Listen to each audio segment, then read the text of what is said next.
articles of faith. Again, in the umbrella of Christianity, maraming magsasabi that they believe in the Bible, but the question is, ano yung pinaniniwalaan nila or what they are believing about the Bible. That's why we have these articles of faith.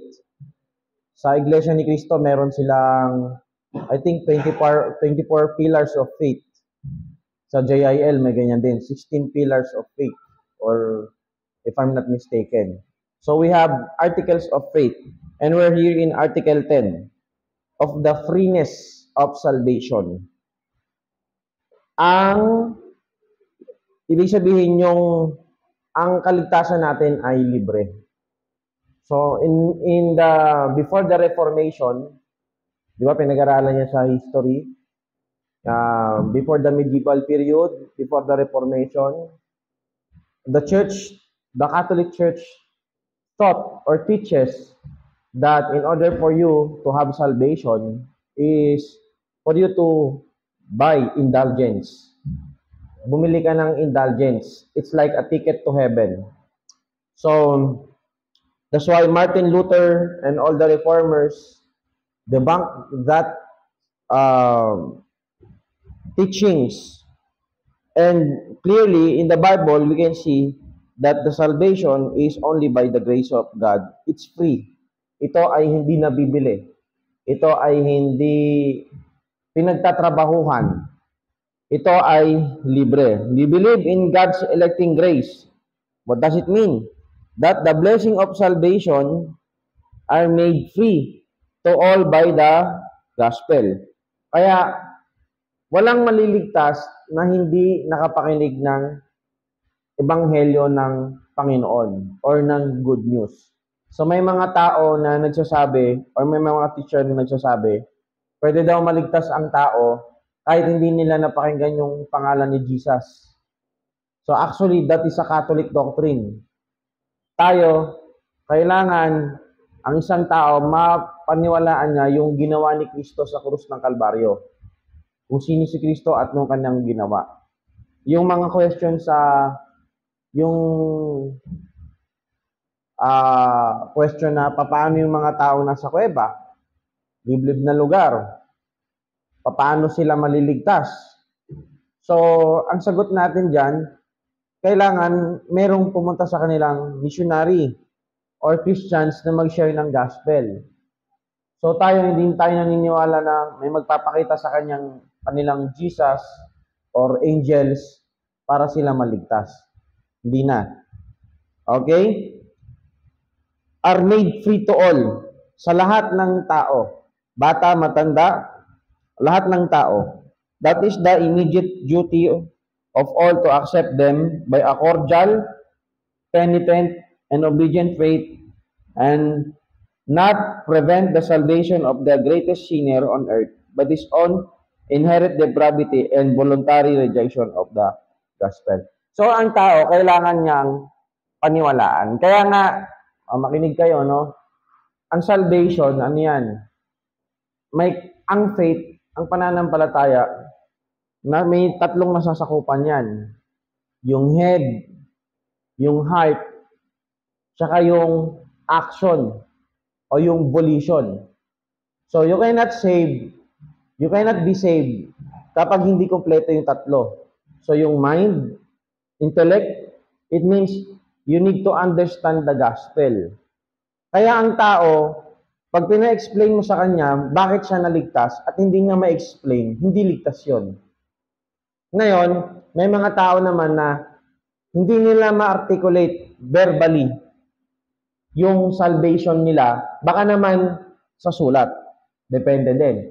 Pero kung hindi talaga nila nainawaan yung gospel, it means that they are not saved. Kasi ang pananampalataya, intellect, merong understanding. You must understand it. Crystal clear. Kung sino sa Kristo. Kaya kahapon, si tatay, nakalimutan yung pangalan, kasi may community wellness. Sabi ko sa kanya, anong kailangan natin gawin upang tayo magkaroon ng kaligtasan? Sabi niya, gumawa tayo ng mabuti.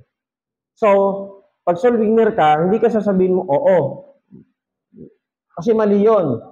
Sabi ko sa kanya, hindi sa paggawa natin ng mabuti o pagiging mabait natin na tao. Ngayon, kung napaliwanag ko sa kanya at yun pa rin yung naka-inject sa isip niya, walang repentance na nangyari. Ibig sabihin, kahit nag-sinner's prayer kami o whatsoever, hindi pa rin siya ligtas.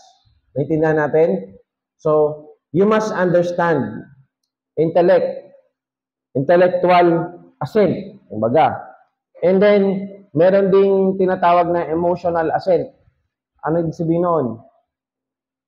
Siyempre, kahit pa paano, merong ano yan. Hindi natin pwedeng sabihin na, for example, pag kukunin ko yung example ni Paul Washer.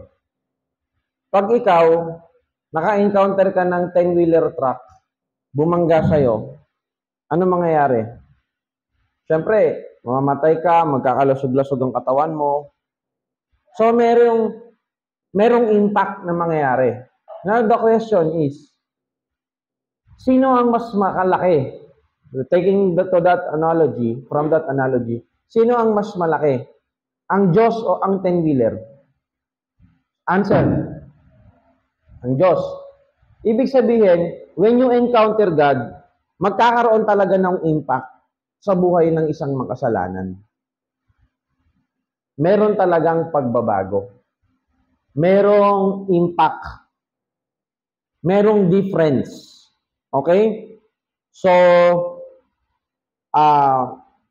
but intellectual assent and emotional, alam mo at nasa puso mo, merong emosyon na nagpapakita. Still, hindi yun sapat para ikaw ay maligtas. Ano yung panghuli? Yung tinatawag nating volition. Pag sinabi mong volition, your will. What is your will? You must accept it. Kaya mag-ingat kayo sa mga page na pinapalo nyo. Kasi yung iba ayaw nila sa word na accept. Sumatotal, parang hindi naniniwala sa mga synonyms o karatig salita. Yung word na accept, believe, receive, put your faith. O sa Tagalog, maniwala, tanggapin, maniwala, tanggapin, sumampalataya, ilagang ang iyong pananampalataya. Yung pangatlong, yung volition na yun yung pinaka-crucial sa lahat. Maraming tao, o kahit sabihin nating mga nag-church na, alam nila yung gospel, tapos parang meron pang impact sa kanila, pero hindi talaga nila pinagkatiwala yung buhay nila sa Panginoon. O hindi talaga sila naniwala. Hindi talaga nila ni-receive. Hindi talaga nila pinaniwalaan. Hindi talaga sila nanampalataya. Kaya mga kapatid, kaya sabi ng Bible, examine yourself. Baka alam mo lang yung gospel sa isip tsaka sa puso. Pero hindi ka naman talaga nanampalataya sa Panginoon. So matotal, hindi ka saved. Bakit? Kasi ang mga demonyo, when it comes to theology, yung sabi ng Bible ni Santiago, ni James, mas kilala ng mga demonyo, ng mga diablo, ang Diyos kaysa sa atin. Bakit? Since the beginning, they were there when God created them. And they were witness of God's creation when He created the world. So, they know God. They witness their power. But they rebel against God. So, I'm going back to our question. Sinong mas may alam sa atin? Sinong may mas alam sa Diyos? Ang mga anghel na diablo, fallen angels, o tayo? Sabi ng Bible, mas kilala ng mga diablo ang Diyos kaysa sa atin. Nanginginig pa. Pero, ang tanong, bakit hindi sila saved? Kasi wala silang kakayahan, wala silang volition, wala silang will to accept. Yun yung pagkakaiba natin sa mga anghel. So, pagdating natin sa langit, magugulat kayo. May 3 bagay kayong ikakagulat. Una, yung mga ine-expect mong mapupunta sa langit, wala. Hindi pala saved. Bakit? Ito lang. Tapos, ano pa, sabihin natin na naiiyak pa, pero hindi talaga nilagak nila yung buhay nila sa Panginoon. O hindi talaga sila nanampalataya. So, siguraduhin natin yung sarili natin. Save ba tayo? Nananampalataya ba tayo kay Jesus talaga na siya yung tagapagligtas? May mga Christians na hindi nila matandaan yung eksaktong date ng kanilang salvations. Hindi natin sasabihin na hindi sila saved kasi hindi nila alam yung date ng salvation nila. Sabi ni Pastor Tan, hanggat maaari, maalala mo yung moment na kung kailan mo tinanggap ang Panginoon. Okay? Kahit hindi yung oras, yung eksaktong oras, etc. But the moment you really believe. Ako, nung shinaran ako, unang share sa akin, wala talaga. Sinus prayer, pero wala. Pangalawa, March 14, naintindihan ko. Pero hindi ko masabi na nilagak ko talaga yung buhay ko o nanampalataya talaga ako sa Panginoon. Kaya malaking tulong yung source of light. Sa source of light, doon ko na sure talaga na saved talaga ako. Na nakita ko, ay oo nga, hindi sa aking sariling gawa, hindi sa sariling aking kung ano man, kundi sa ginawa ng Panginoon. And the Bible says so. So kayo mga kapatid, baka walang pagbabago sa buhay natin kasi baka hindi kayo saved. Siguraduhin natin na nilagak talaga natin yung pananampalataya natin sa Panginoon. Accept them, yan. So, ang tao, magugulat ka kasi yung mga taong hindi mo ina-expect na mapunta sa langit, napunta sa langit. Bakit? Kasi nga by grace. Tatlong bagay na ikakagulat mo kasi nandun ka. And it's all by the grace of the Lord. Now, pag ang tao napunta sa langit, hindi pwedeng sabihin ng tao na dahil mabait ako kaya ako napunta sa langit. Okay? Nagkakaunawaan tayo doon. Hindi dahil mabait ka o mabuti kang tao o marami kang ginawang tama. Pero ang tao naman, pag napunta sa impyerno, hindi rin naman pwedeng sisihin ng Diyos kung bakit siya napunta doon. Lord, ba't ako napunta dito sa impyerno? Kaya nga mga kapatid, eto, hindi to clear sa Bible. Pero ang mga theologians naniniwala, merong sinong philosopher yung kalimutan ko nung medieval period. Sino yun? Yung sikat na si Dantes. Sino si Dantes? Dantes Pabira. Wala nakakaalam? Mami, si Dantes. Oo. Yung sa book niya, pinapaliwanag niya yung degrees. Kapag ang tao mapunta sa impyerno, hindi daw pare-parehas yung punishment. It's not the same punishment.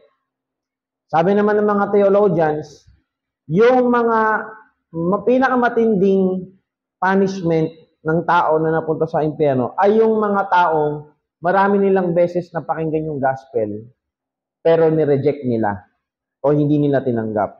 So kayo, kung hindi talaga kayo saved, at kung totoo yung sinasabi ni Dantes at ng mga theologian, mas malaki yung parusa nyo sa impyerno kung totoo. But to think of hell itself is very grievous or very scary, fearful. Kahit napasa lower degree ka ng impyerno. Now, mas maraming rejection mo sa gospel, mas malaki yung pananagutan mo. Kaya nga, kayo mga nagsa-Sunday school, praise the Lord for that. Diba? Matagal na kayo sa church. Pero kung hindi pala talaga kayo ligtas, wala tayong magagawa, but you are doomed forever in hell.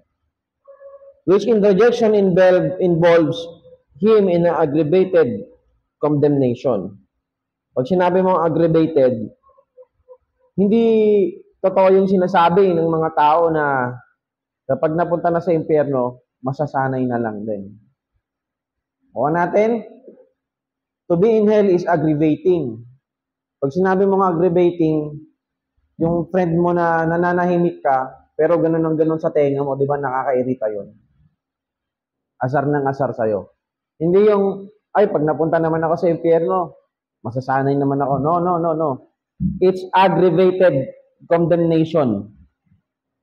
Okay?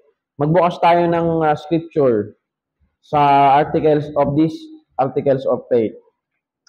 1 Thessalonians chapter 1, verse number 4, the Bible says, Thessalonians,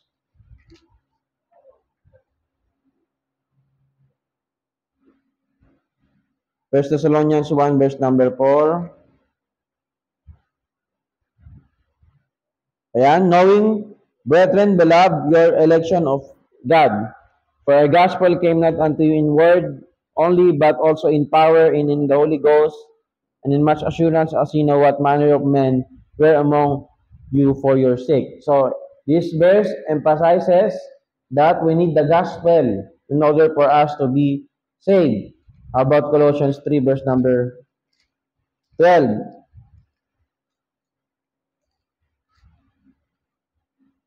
Okay, tingnan natin. Put on therefore as the elect of God, holy and beloved, bowels of mercies. Okay? Pag sinabi natin bowels of mercies, asan na yun dito?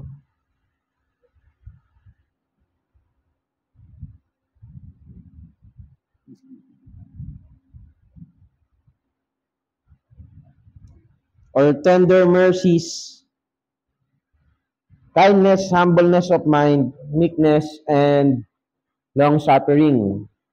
Another verse, 1 Peter 1, verse number 2, Titus 1:1, Romans 8:28-30, at marami pa. No, marami pa mga verses. Matthew 11:28, Isaiah 55, verse 1, and Revelations 22, verse 17. Salvation refers to redemption from sin to the Lord Jesus Christ. Yan ang ibig sabihin ng kaligtasan. Okay? Anong pinagkaiba? Kaya napaka-importante nung once saved, always saved. May mga tao ayaw ng doctrine na yun, no? Kasi pag hindi ka naniniwala na ang isang totoong ligtas ay ligtas na talaga forever, ibig sabihin, nawawala. Kung nawawala, bakit nawawala? Kasi nagkakasala. Yun lang naman yung reason eh. So, premise number 1. Salvation is not secured. Okay? Kung tama yung premise na yon, premise number 2, you can lose your salvation. Okay? Premise number 3, because of our sin. Ibig sabihin, kung tayo ay nagkakasala, mawawala yung kaligtasan natin. Tanong, may pagkakataon ba sa buhay ng Kristiyano na hindi ka magkakasala? None. Kahit natutulog ka, marahil nagkakasala ka. Bakit? Kasi sabi sa pag-aaral, yung ginawa mo day, okay, the whole day ginawa mo, habang natutulog ka, yung may mga part ng brains mo na tina-transfer, parang yung memory, tina-transfer from another parts of your brain para mag-stay siya. So, pagkagising natin, every time, walang moment sa buhay ng Kristiyano na hindi siya nagkakasala. When in a sense of all nature. Kaya nga, ang sabi ng Bible, yield yourself to the Holy Spirit. Yung time na hindi ka magkakasala is when you yield yourself to the Holy Spirit. Okay? So, it's like, may mga tao na nagsasabi na, ang hirap naman kasing magpasakop sa banal na spirito. Kaya pagdating sa Bible, yung pagpapasakop, hindi yan mahirap. Kung paano ka nagpapasakop sa laman, ganun ka lang din magpapasakop sa espiritu. You just let the Holy Spirit yield or controls your life. Redemption from sin through the Lord Jesus Christ. So question, saan ba tayo niligtas ng Panginoong Kristo? From sin. Okay? Sa kasalanan. From the power of sin. Okay? Sa kapangyarihan ng kasalanan, meron pang isa yun eh. Tatlong P yun eh. From the penalty of sin. Ano ba yung kabayaran ng kasalanan? Ano yung kabayaran ng kasalanan? Death. For the wages. Ang kabayaran ng kasalanan ay kamatayan. So, ngayon, mamamatay ba tayo? Yes or no? Yes. Pero yung death na sinasabi sa Bible, yung death sa ating soul. But the second death is no longer ceased from living because the soul is immortal. Yun nga yung mga hindi clear sa theology. Tayo ba ginawa tayo ng Diyos mortal or immortal? Pagdating sa langit, tatanungin natin si Lord. Kasi, nung nagkasala ang tao, ang physical naging mortal, pero ang soul is always immortal. Ano ba talaga, Lord? But this one thing is for sure. Our soul is immortal. And if it is immortal, then, kapag ikaw nakapunta ka na sa impyerno, it is forever. So that death doesn't mean cease from living. Nakakaintindihan ba tayo mga kapatid? It means that soul, it will be punished forever and ever. That is the second death. Okay? Yung kamatayan ng kaluluwa, hindi ibig sabihin cease or tigil, hinto. Kumbaga habang buhay. Now, God saved us from that penalty. Nakuha natin? Ibig sabihin, pag namatay na tayo, hindi tayo mapupunta sa hell. Kasi pinayaran na ng Diyos yung penalty, yung kabayaran ng kasalanan. Kaya may mga tao, may mga church nagtuturo, si Jesus Christ daw napunta sa hell para pagbayaran yung kasalanan natin. Nung si Jesus Christ daw ay nandun sa krus ng Kalbaryo at sinabi niya na, I thirst, ibig sabihin, yung kaluluwa niya daw, nandun na sa impyerno, sinusunog. Mali yun. Wala yun sa Bible. Okay? The very fact that Christ chose to be born of a virgin and to live among us sinners, that's all. But why is it sine qua non or important to die on the cross and shed His blood? The answer is because that's the plan of God in salvation. Yung hula sa Old Testament, how the Messiah will save us from our sin. It is to die on the cross, shed His blood, but was resurrected in the third day. Amen? Second, Jesus saved us not from the penalty of sin. Ano na yun eh? Talagang, kumbaga, may utang ako sa'yo ng 100, binayaran kita ng 100, tapos na. Naintindihan natin? Pero yung pangalawang P, Jesus saved us from the power of sin. Ito yung malala. Pwedeng, excuse me, medyo mahirap ipaliwanag, no? Kasi mixed audience tayo. Ito mahirap sa Sunday school pag mixed audience. May bata, may Bible student, may pastor. Kaya pagpasensyahan nyo na po ako magpaliwanag. Ngayon, tuwing kailan ka sinisave ng Diyos sa kapangyarihan ng kasalanan? Nasabi ko na kanina, sino makasagot? Sige, Teacher Gaze. Yun! Oh, sinong nakarinig ng sinabi ni Teacher Gaze? Ulitin. Ilakas ulit. Hindi narinig. Sinong nakarinig? Parang nung Brad, nagpagawa ako ng mabisa yung gamot ko sa tenga. Oh, talaga? Magkano pinagawa mo? Magkano paggamot mo? Kahapon. parang ganun din yung joke.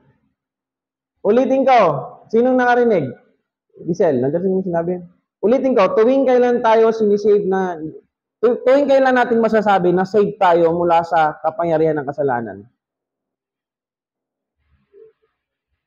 Kaso lang mahina yung sinabi ni sila lang ang perfect. Kaya dyan, lakasan mo. Tuwing?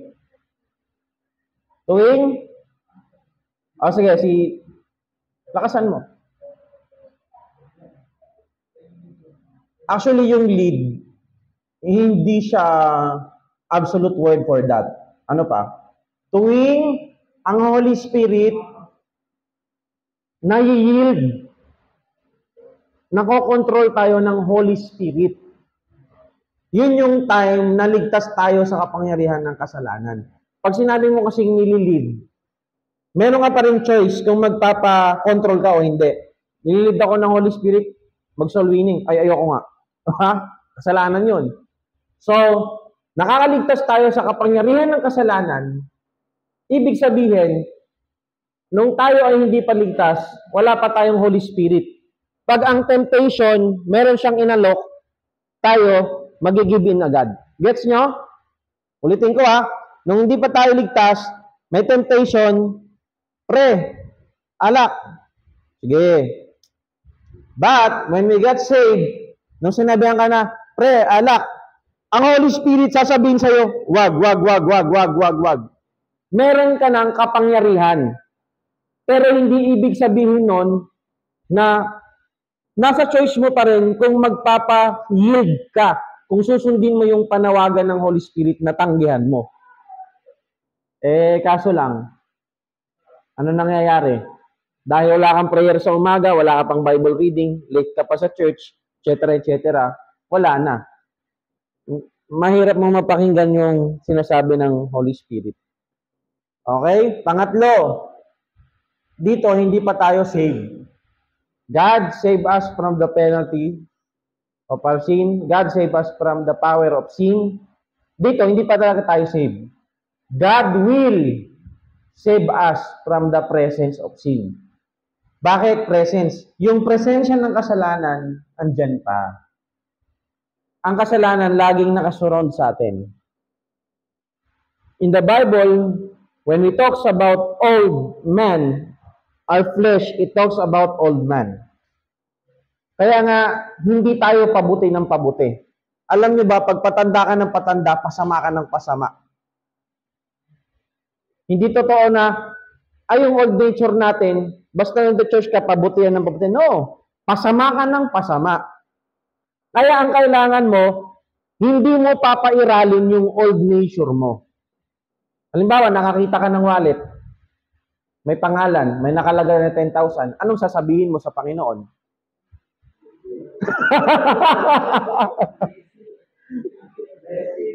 Missionary Jaire, I asked them, when you saw a wallet, and there's a name, there's a money, what will you say to the Lord?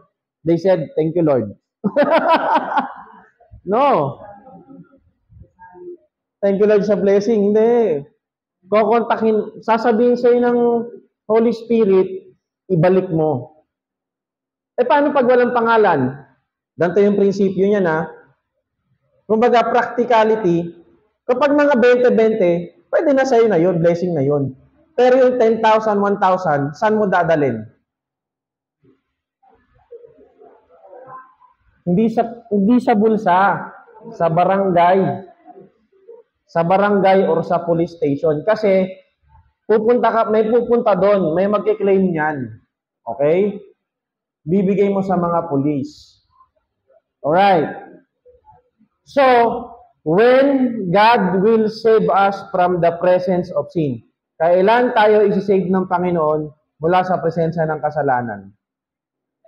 Kapag may dalawa kang option. Pag namatay ka or kapag nag-rapture. Bakit?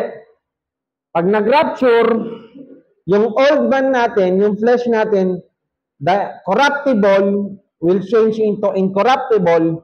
Yung nasisira, mapapalitan ng hindi nasisira. Yung makasalanan ay mapapalitan ng glorified body. Ano man Tagalog glorified body? Binanal. Nilawalahating katawan. Ibig sabihin sa langit, wala nang kasalanan. Amen?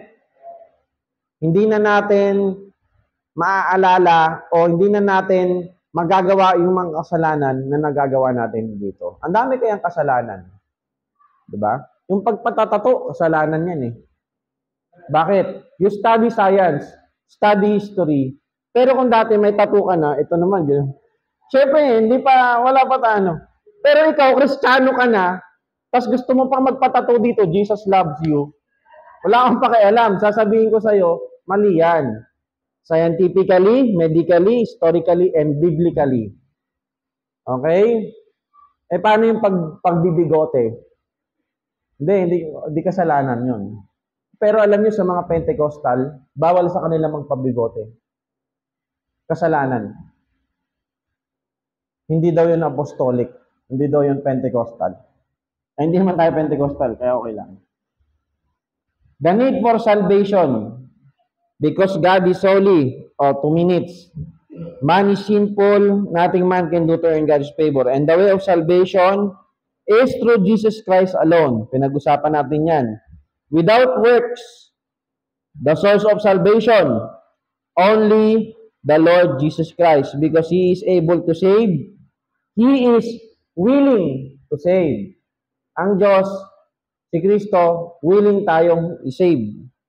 So, maganda din yung prayer, Lord, save me from myself. Kasi yung self natin, meron akong quote dito babasahin ko sa inyo May time pa naman tayo May quote ako dito. Kasi yung mga quote na nababasa natin sa Facebook, yung ano lang, wala na akong ginawang tama. Nagkakamali ka dyan. Yan, mali na naman. Eto, God will wreck your plans if your plans will wreck you. Tama ba pronunciation ka? Sisirain ng Diyos yung plano mo kung ang plano mo ay sisirain ka. So, ganyan kabuti ang Diyos sa ating buhay.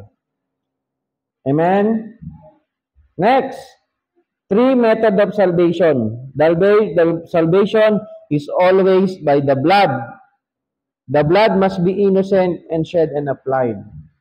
Ulitin ko, sa Old Testament, they sacrifice animals, but that's not enough. It will just, the anger of God will be upon on that animal to satisfy the wrath of God. Just to cover their sin and just to satisfy the wrath of God. But when Jesus Christ comes and He died on the cross as a sacrificial lamb, as a final sacrifice, si Kristo sa krus ng Kalbaryo, yung galit ng Diyos na dapat mapunta sa atin, napunta sa Kanya. In His shed blood, innocent blood. Bakit?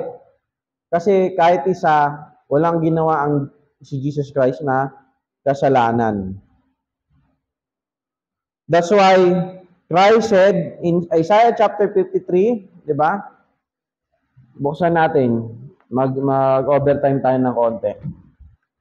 Isaiah chapter 53. Verse number 5. But He was wounded for our transgression, He was bruised for our iniquities, the chastisement of our peace was upon Him, and with His stripes we are healed. Sa Kanyang mga sugat, tayo ay gumaling. Next, salvation is always through a person, and salvation is always by grace. Tandaan natin, kung magra-rapture man mamaya, makinig kayo maigi kung mamaya magra-rapture at naiwan kayo, anong gagawin nyo? Tigilan nyo na yung mga biro-biro na sa inyo na yung kotse ni ganito. Ang gagawin nyo, mananampalataya kayo sa Panginoon. Kung mananampalataya kayo sa Panginoon, after 3.5 years, you will reject the mark of the Antichrist. But the world will cut your head and you will be called martyr. Magiging martyr ka. Ibig sabihin, namatay ka dahil sa pananampalataya mo. Okay? So, kung magra-rapture mamaya, by grace pa din.